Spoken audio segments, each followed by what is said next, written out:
वर्षानुवर्षे फरार राहून कायद्याला चकवा देणाऱ्या आरोपींविरोधात लातूर जिल्हा पोलीस दलाने सुरू केलेल्या विशेष मोहिमेला आणखी एक यश मिळाले असून 11 वर्षांपासून फरार असलेल्या 2 आरोपींना भादा पोलिसांनी अटक केली आहे।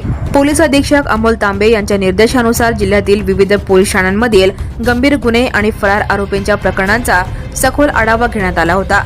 त्यानुसार अपर पोलीस अधीक्षक मंगेश चव्हाण यांच्या मार्गदर्शनाखाली विशेष शोध मोहीम राबवण्यात येत आहे। भादा पोलीस ठाण्यात सन 2015 मध्ये दाखल झालेल्या चोरीच्या गुन्ह्यातील 2 आरोपी गेल्या 11 वर्षापासून फरार होते। दिनांक 5 ते 6 ऑगस्ट 2015 च्या मध्यरात्री प्राथमिक आरोग्य केंद्र बेलकुंड येथील परिसरातील चंदनाच्या झाडाचा गाभा अज्ञात व्यक्तीने चोरून नेला होता। चोरीस गेलेल्या चंदनाची किंमत सुमारे 5000 रुपये होती।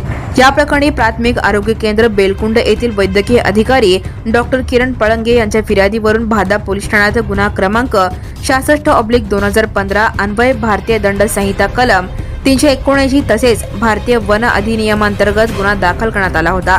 या गुन्ह्याच्या तपासादरम्यान यापूर्वी 3 आरोपींना अटक करण्यात आली होती।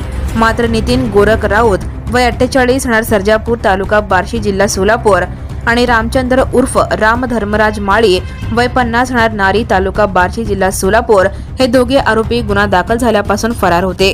विशेष शोध मोहिमेदरम्यान पोलिसांनी तांत्रिक माहिती, गोपनीय बातमीदारांची जाळे आणि विविध ठिकाणी पडताळणी करून या दोन्ही आरोपींचा माग काढला।